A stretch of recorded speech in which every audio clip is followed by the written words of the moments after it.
El amor universal de Dios hacia todas las naciones. Ahí tenemos toda la Biblia, desde la creación. Es toda una historia, ¿sí o no? Es una gran narración de todo lo que Dios ha hecho desde la creación hasta la fecha. ¿De quién es esta historia? ¿Solamente del pueblo de Israel? Es nuestra historia. Es mi historia, es la historia de ustedes. Es una pregunta. Yendo a la creación, ¿es que solamente nuestra historia habla de la creación? Como la famosa historia cristiana. ¿O hay otros relatos históricos de la creación? ¿Hay? Sí, para empezar el darwinismo. Para empezar el darwinismo, la evolución del hombre. Pero eso ya es una teoría científica que no tiene ningún sentido. Pero vamos a la historia. Vamos a las naciones, no solamente la creación de la historia del pueblo electo. Cuando ustedes ven a las antiguas tradiciones, me tocó viajar ahí a ver las diferentes ruinas en México. Pirámides. Y me estaba el guía tratando de explicar algunas ideas de la creación que tenían los mayas, los aztecas.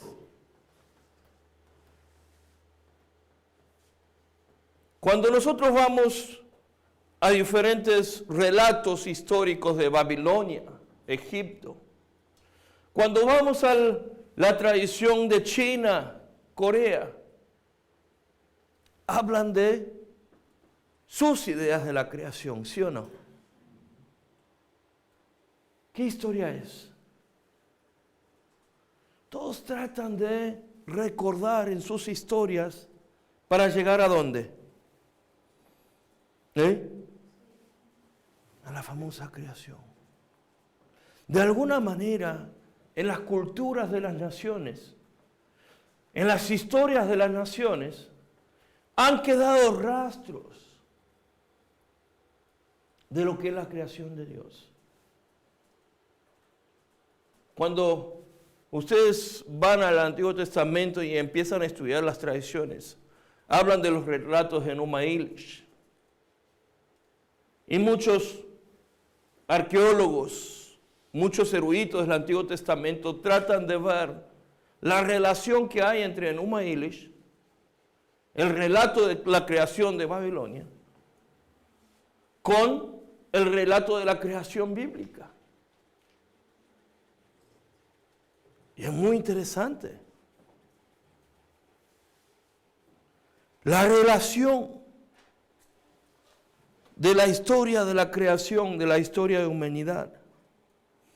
Tratar de ver en este cuadro la relación que hay entre el pueblo de Dios y las naciones.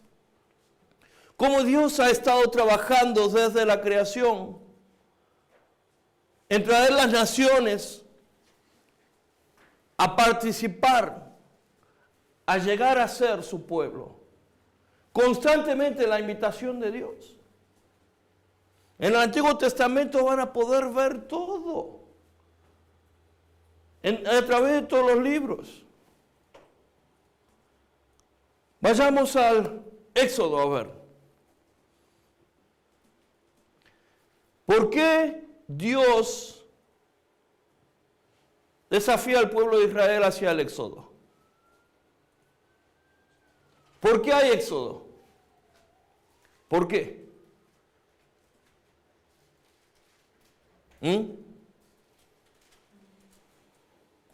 A ver aquí, eruditos en el Antiguo Testamento. ¿Por qué existe Éxodo? Donde Dios haría una nación de allí. ¿Qué más? ¿Por qué existe el Éxodo? Liberación del pueblo amado de Dios, el pueblo escogido de Dios. ¿Qué más? ¿Por qué? Cumplir la promesa. ¿Qué más? Vamos a ir a ver algunos pasajes. A ver, ¿quién me lee Éxodo 6:6? Por tanto dirás a los hijos de Israel, yo soy Jehová, y yo os sacaré debajo de las tareas pesadas de Egipto. Yo libraré eso de su servidumbre y os redimiré con brazo extendido. Está la liberación. Ahí está uno. Vamos entonces al próximo versículo. 7:5. Y sabrán los egipcios que yo soy Jehová, cuando extienda mi mano sobre Egipto y saque a los hijos de Israel del medio de ellos. ¿Sabrá quién? Los egipcios. ¿Por qué está? No simplemente para la liberación del pueblo escogido, sino porque de esa manera los egipcios sabrán quién es Jehová. ¿Qué pasa con los egipcios? ¿Cuál es el problema? El faraón quería ser Dios. Vamos a ver el próximo versículo, 7:17. Así ha dicho Jehová, en esto conoceréis que yo soy Jehová, y aquí yo golpearé con la vara que tengo en mi mano el agua que está en el río y se convertirá en sangre. Siguiente versículo. El 18. Sí. Y los peces que hay en el río morirán, y henderá el río, y los egipcios tendrán asco de beber agua del río. Cuando vamos a nosotros hacia todos estos, y cuando ustedes van a leer los versículos siguientes, ¿qué es lo que nos va a llevar a conocer? A través de las plagas, el pueblo egipcio llegará a conocer ¿qué? Que Jehová es el Dios. Vamos al 8:10. Y él dijo, mañana, y Moisés respondió, se hará conforme a tu palabra, para que conozcáis que no hay como Jehová nuestro Dios. Para que conozcan que no hay como Jehová nuestro Dios.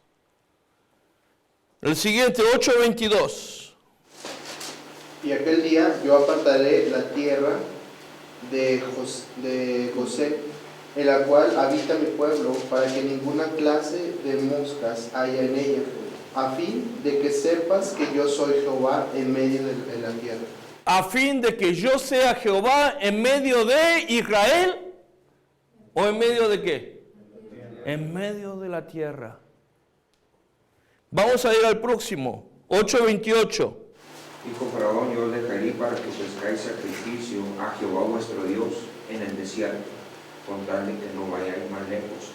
Orad por mí. Wow, qué sorpresa, ¿no?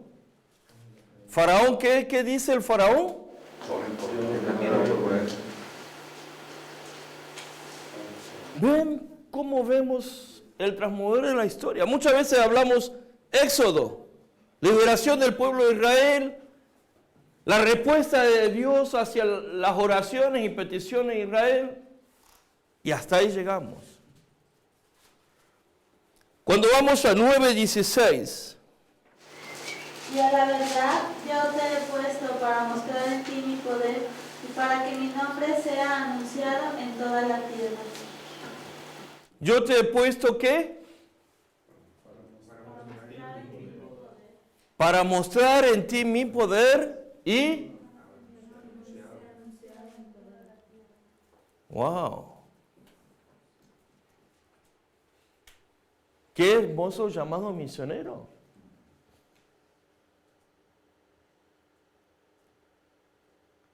En todo el libro de Éxodo, en todo el proceso de la liberación de Israel, está el fuerte llamado misionero.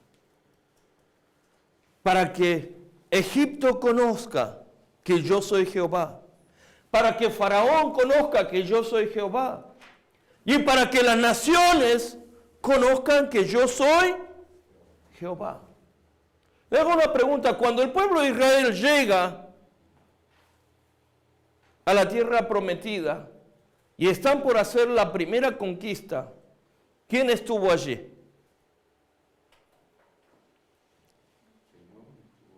Cuando van a conquistar a Jericó, ¿quién estuvo ahí? Ya.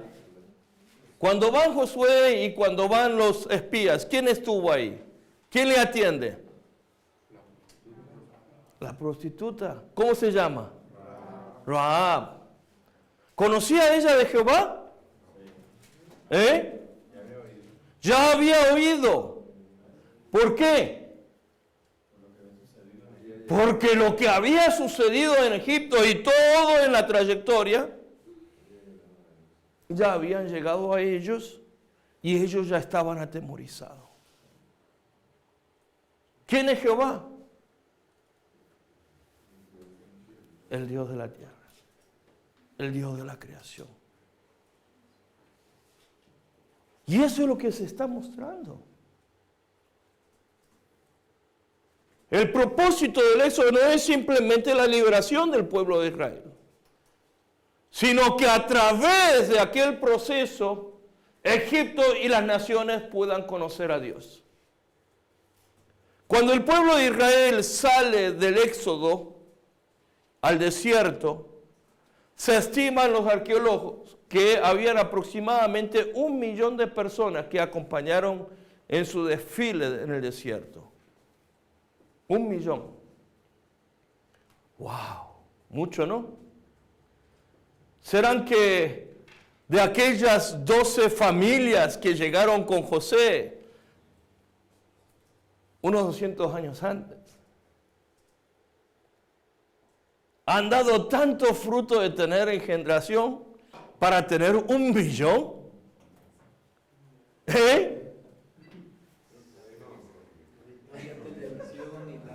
Se estiman que los números puedan llegar a ser 300,000. Entonces 300,000 sí eran la descendencia de Jacob. Entonces, los 700,000 que acompañaron, convertidos. Qué gran campaña, ¿no? ¿Pueden ver ustedes alguna campaña? Hoy podemos ganar 700,000 convertidos. ¿Vieron? De la misma manera como Faraón llegó a darse cuenta quién era Dios, gran número del pueblo egipcio llegaron a darse cuenta de que quién era el Dios verdadero. Y cuando el pueblo de Israel sale de Egipto, ellos lo acompañan.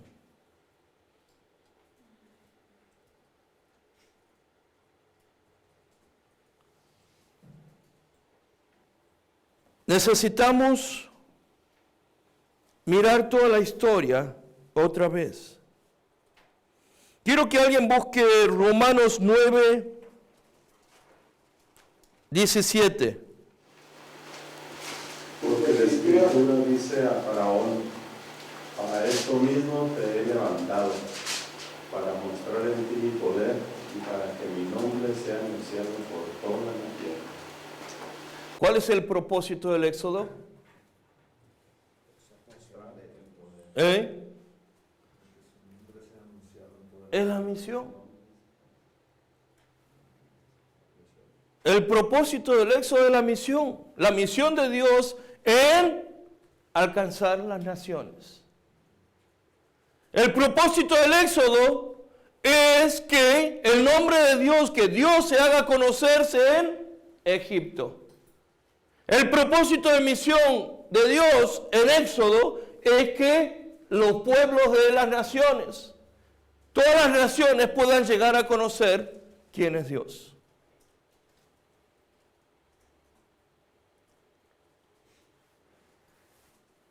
No es cierto, no es así. Así nos dice la Biblia.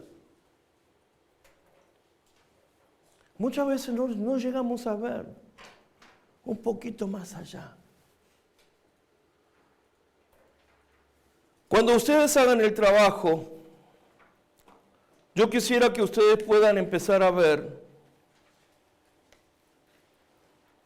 estos diferentes temas.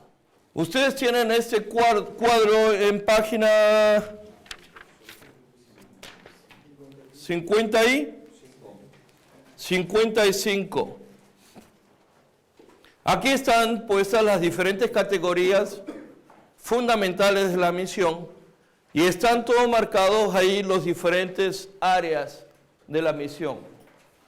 Esta missio Dei, missio hominum, misiones ecclesiarum, missio politica o ecuménica, missio Christi y missio futurum adventus.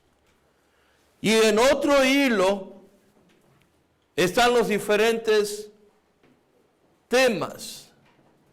El Espíritu Santo en la misión, el contexto de la misión, los agentes de la misión, las motivaciones, los medios de la misión, los métodos de la misión, las metas de la misión, los resultados de la misión, esperanza, utopía de la misión, la oración en la misión, guerra espiritual, presencia, proclamación, persuadir, incorporar estructuras para misión.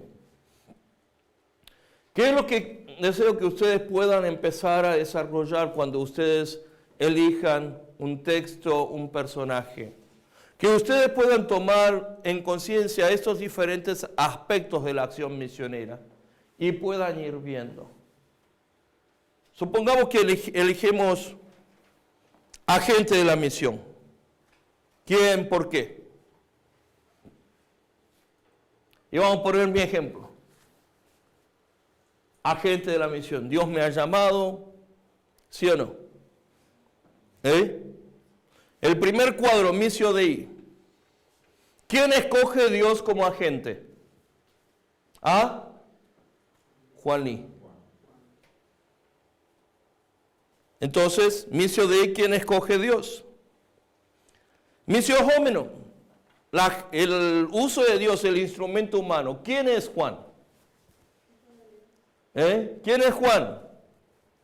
Es un coreano, nacido en Corea, creció en Argentina, se fue a Estados Unidos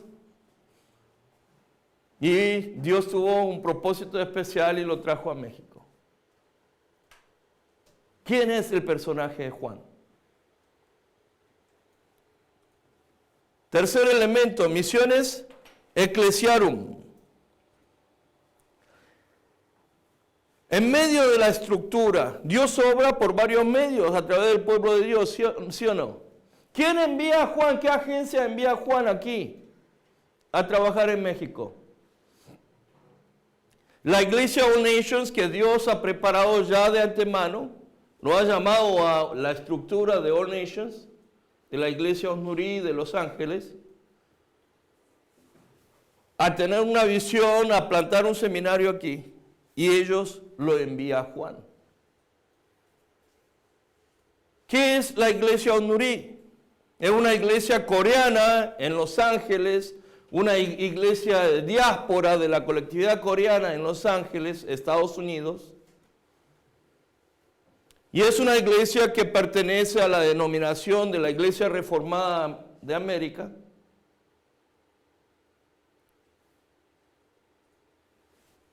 Y Juan pertenece también a la agencia misionera Seed International. ¿Pueden ver ustedes los primeros tres pasos? Dios escoge al instrumento Juan, Dios utiliza a Juan, un coreano, crecido en América Latina, que pasó su tiempo en Estados Unidos y ahora está listo para ser usado ¿en dónde? En México. Y así lo trae. El trasfondo de Juan, su caminar espiritual. ¿Cuál es el caminar espiritual de Juan? Todo esto está ahí. Creció de niño en las asambleas, tuvo un tiempo en las iglesias metodistas en la Argentina porque no había otras iglesias allí coreanas. Pasó a la iglesia bautista, a los discipulados, a la capacitación de discipulados. En la iglesia presbiteriana y todo el meollo que hay.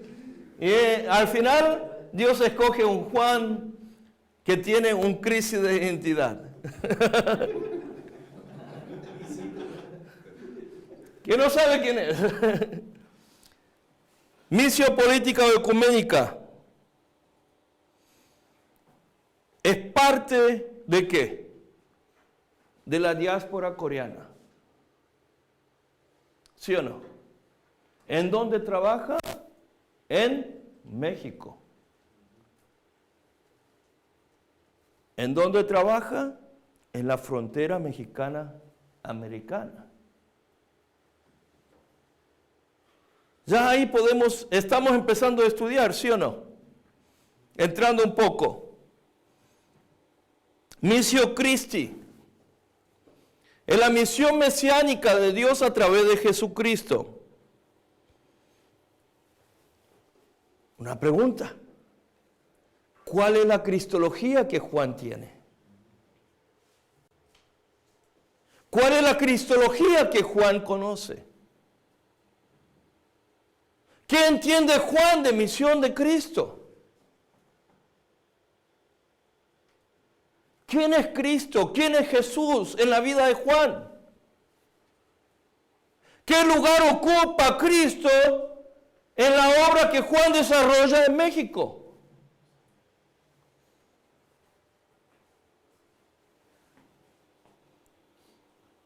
Missio Spiritus Sancti. ¿Qué es el Espíritu Santo para Juan? Ahí agregamos un poquito. ¿Qué es el Espíritu Santo en la vida de Juan? ¿Qué rol ocupa el Espíritu Santo en la vida de él? ¿Qué rol ocupa el Espíritu Santo en el ministerio de él? ¿Es Juan cesacionista? ¿Es Juan renovado? ¿Es Juan conservador? ¿Pueden empezar a ver ustedes, no? ¿Sí o no? Son diferentes elementos de la categoría fundamental de la misión que estamos viendo aquí. Y de alguna manera esto lo está llevando hacia el concluir de su ministerio en México. Missio Futurum Adventus. ¿Qué es lo que Juan proyecta? ¿Cuál es la visión, la misión que Juan tiene para cumplir con el llamado que Dios le dio? ¿Qué es lo que hace Juan en proyección? A 3 años, en 5 años, en 10 años. ¿Cómo interviene Dios a su manera en la vida de Juan, en su adventus? ¿Cómo sorprende Dios en la vida de Juan en el caminar de su ministerio? Aparte de sus proyecciones y sus preparaciones para el ministerio. ¿Me entienden ustedes? Esto es lo que ustedes van a ir haciendo parte de su trabajo. Si nosotros escogemos al José, por ejemplo, en la vida de José, en el Antiguo Testamento, ¿cómo haríamos? Missio Dei. Dios escoge a José. ¿Cómo escoge Dios a José? ¿Cómo le llama a José? ¿En medio de qué? ¿Cómo? ¿De qué forma? Missio Hominum. ¿Quién es José? ¿Qué problemas tiene José? ¿Tiene José problemas? ¿Tiene problemas José? Wow, yo me pongo a pensar la vida de José. Qué orgulloso que debe haber sido al principio. Qué creído. ¿Cómo se cree tanto, no? de decir a sus hermanos, ustedes me van a adorar. Y como eso le fuese pequeño, hasta su papá. ¿Tiene problemas José? Sí. Misiones Ecclesiarum. ¿Cuál es la relación de José con su familia?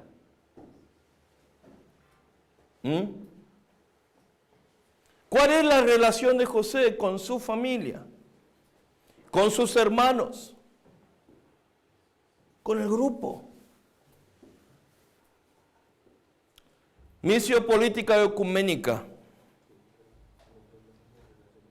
El concepto social, política de aquel tiempo. El faraón, Egipto. ¿Cómo afecta a estos factores en el cumplimiento del llamado de José por Dios? Missio Christi. Si nosotros vemos en la vida de José, ¿qué aprendemos de la misión de Cristo a través de él? ¿Qué es lo que nos lleva a aprender acerca de Cristo a través de José y su ministerio? Porque de alguna manera todo el Antiguo Testamento nos señala ¿a qué? A Cristo. ¿Qué podemos aprender? Missio Futurum Adventus, la planificación y la sorpresa de Dios. Esas son diferentes formas de que ustedes puedan ir armando este cuadro. Es una ayuda gráfica para ayudar a cada uno de nosotros a pensar y reflexionar en diferentes puntos que nosotros hemos visto. El Antiguo Testamento es la revelación de la voluntad de Dios en forma de hecho y palabra integrada. El Antiguo Testamento es la autodeclaración de Israel, de la forma en que Israel entendía su razón de ser. El Antiguo Testamento incluye una relación dialéctica entre lo universal y lo particular. Esto nos lleva a entender un poquito hacia toda la narración bíblica. Ahora quiero empezar con la primera narración bíblica que nos habla sobre la creación. La creación como el primer acto misionero de Dios. La creación como el primer acto en que Dios empieza a involucrarse como su acto misionero en la historia. Veamos un poco la creación. Dios, Génesis 1:1. ¿Qué hay? Había un caos.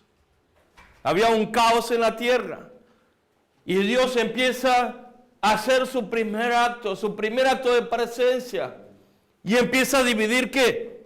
El caos en la luz y la oscuridad y el umbral. El cielo y la tierra. Y empieza Dios a través de su palabra, empieza a poner diferentes órdenes en la creación. Y lo que Dios empieza a hacer después empieza a crear los seres vivos, ¿sí o no? A través de su palabra. Empieza la obra de la creación de Dios. Realmente es sorprendente pensar en cómo Dios empieza a desarrollar todo esto. Pero en un momento Dios toma una pausa y dice como que quiere hacer algo diferente. Dice, ya creé todo ahí y necesito poner a alguien. De alguna manera este relato uno lo puede ver lo que siente Dios. Y muchas veces lo he pensado esto como el sentir del corazón humano, como lo que siente un papá y una mamá cuando empieza a unirse y empieza a brotar el amor, ¿qué es lo que quiere ver? Un ser a su imagen y semejanza. Y Dios hasta ahí, que todo lo ha creado con la palabra, toma la molestia de agarrar polvo, mezcla un poco de agua y empieza a jugar ahí. Como juegan los niños, ¿sí o no? Pareciese que ya ahí desde esa perspectiva de los niños, que es cualquier momento que encuentra tierra, empieza a buscar agua y empieza a formar barro. Ya sabemos de dónde sale todo eso. Y Dios empieza a formar el cuerpo, la cabeza, y empieza a hacer un poquito, una masa larga en las manos, los pies, y dice, aquí lo tengo. A mi imagen y semejanza. Y dice, qué lindo. Y empieza a decir, toma todo esto. Disfruta de toda la creación.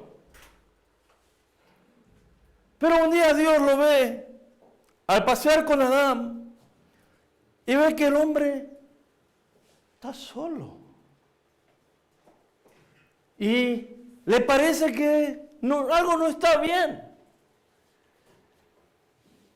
Y ahí aparece el primer anestesista. Lo pone a Adán a dormir. Y le saca un pequeño hueso del costado de Adán y hace la mujer. Y Dios empieza a ver la primera pareja. Y dice, qué hermoso. Y le despierta a Adán. Adán, despierta. Despierta, Adán.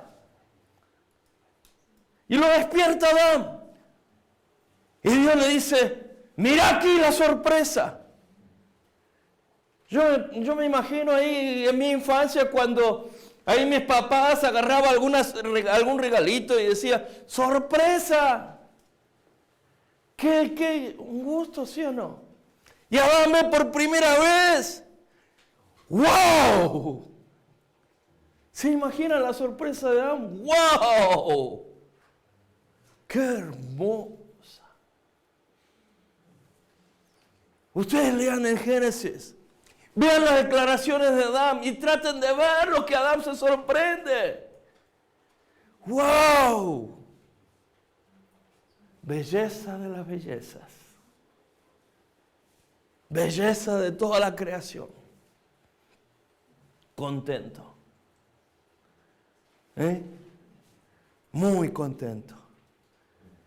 Y uno empieza a imaginarse y a empezar a pensar lo que Adán hubiese gozado en aquel momento. Aquí algunos pastores a ver si empiezan a recordar sus viejos tiempos. En que primera vez llegó a conocer a su esposa. ¡Wow! ¡Aleluya! Y empieza a caminar ahí juntos. Empieza a pasear. Imagínense a Dios, verlo a Adán, Eva ahí, pasear. Y la Biblia nos dice que Dios paseaba con ellos, ¿sí o no? Dios disfrutaba de la compañía de ellos. ¿Por qué Dios crea al ser humano? ¿Para que esté sirviéndole como muchas veces pensamos? ¿Para que le esté adorando 24 horas al día? ¿Acaso Dios necesitaba algunos esclavos ahí para que le limpiara el jardín de Edén? No. La cosa, Dios quería compartir su amor.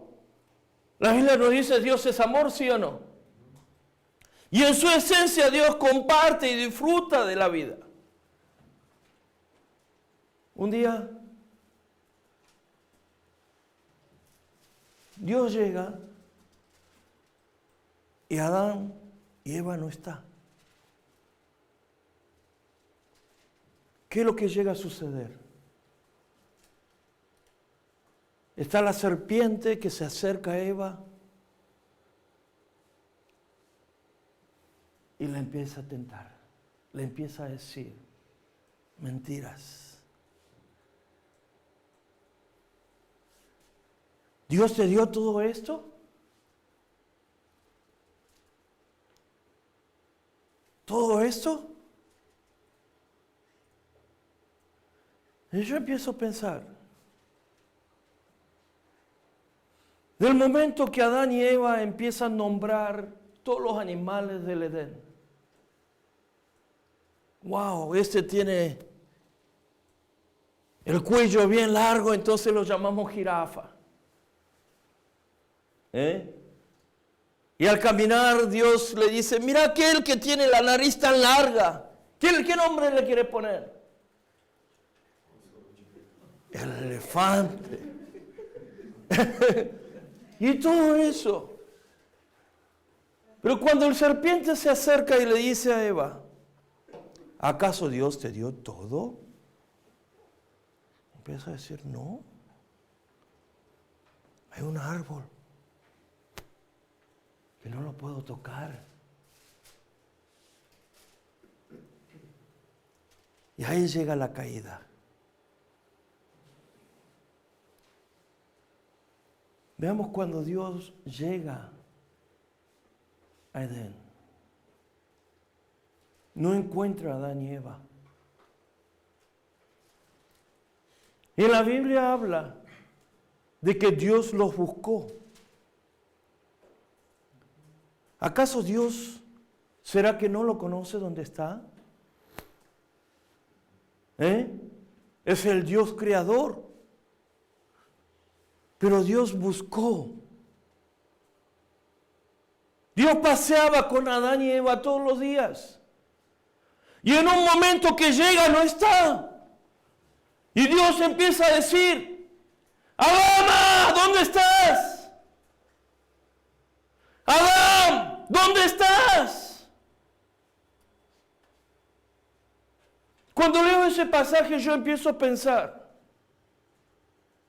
¿qué pasaría conmigo si de un día de repente yo llego a casa y mi esposa me dice, ¿sabe qué? Nuestra pequeña desapareció. No está. Desapareció. ¿Qué haría yo como papá? No sé qué haría. Saldría a buscar, a gritar por todas las esquinas. Debbie, ¿dónde estás?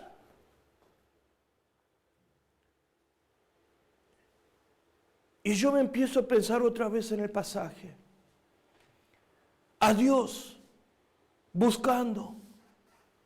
Adán, Adán, Adán, ¿dónde estás? ¿Dónde está? ¿Acaso yo me cansaría de buscar? ¿Buscaría una hora y diría, no encuentro a Debbie y me vendría a casa? Aquí hay varios papás. Saben de lo que trato de hablar. Quiero que uno siente. Y cuando nosotros empezamos a ver la narración, el Dios que está en búsqueda de su Hijo, Dios que está buscando a su Hijo, que Él con tanto amor lo creó y empezó a pasear con Él, vio que estaba solo y le dio a la mujer.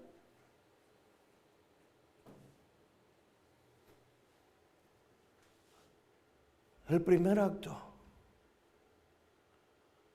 en cual Dios empieza a buscarnos es de la misma manera que Dios empieza a buscar a su pueblo a través de toda la Biblia. Dios empieza a buscar. Va a decir, Armando, ¿dónde estás? Fernando, ¿dónde estás? Rosy, ¿dónde estás?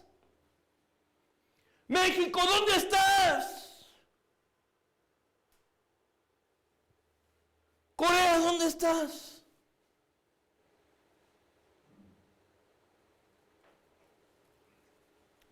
Es Dios que anda buscando. Y cuando nosotros vamos al Nuevo Testamento y cuando vamos a los Evangelios, en las parábolas de Jesús claramente muestra que Dios sigue buscando aún hoy. Cuando habla de las parábolas en comparación del reino de Dios, ¿qué habla de Dios? Es como la mujer que busca ¿qué? La moneda perdida. Es como aquel papá que espera a su hijo. Recuerdo cuando estuve en Ciudad de México, me tocó ver a un pastor judío y le pregunté. He leído en los comentarios, en los libros, sobre que ningún papá judío esperaría a su hijo en la puerta. Y me dice, no. El pasaje está puesto en contra de lo que va la cultura y el conocimiento de los judíos. Porque es el corazón de nuestro Dios. El corazón de nuestro Dios.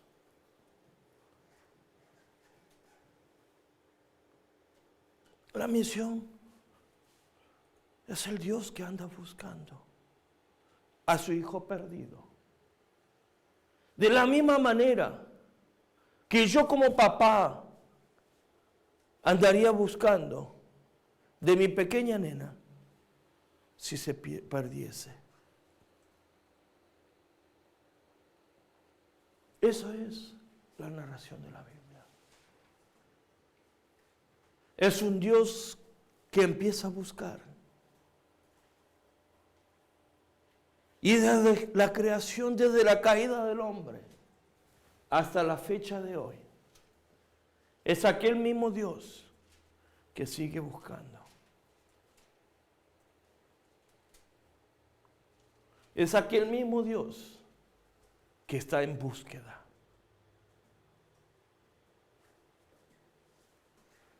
Es aquel mismo Dios que está preocupado por todos los musulmanes, por los hindúes, esperando encontrarlos.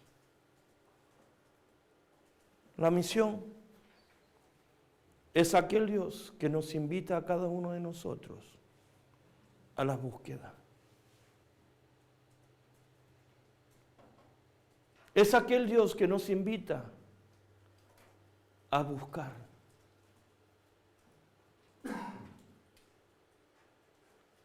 Que nos extiende la mano a la invitación a buscar. A buscar nuestro pequeño hermanito, a nuestra pequeña hermanita que todavía está perdida. Le hago una pregunta. ¿Acaso uno saldría a buscar a la hermana por obligación? ¿Porque el papá lo obliga a salir a buscar? ¿Aquí qué tiene, hermanos? ¿Acaso uno sale a buscar por el sentimiento de culpa?